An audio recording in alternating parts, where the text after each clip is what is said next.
towards concept number 8.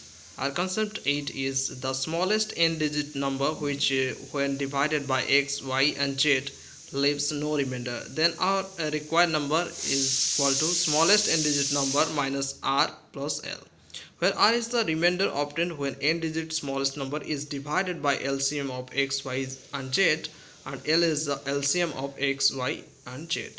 For example, find the smallest 3-digit number which is exactly divisible by 3, 4 and 5. Now we are going to take the LCM of 3, 4 and 5, that is 3 into 4 into 5, that is 60. And our smallest 3-digit number is 100, we know already. Dividing 100 by 60, we get 40 as the remainder.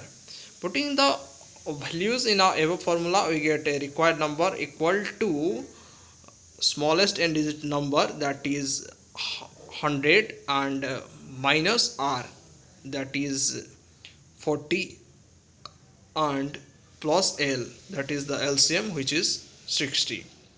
On solving this sum, we get the 122, which is our right answer.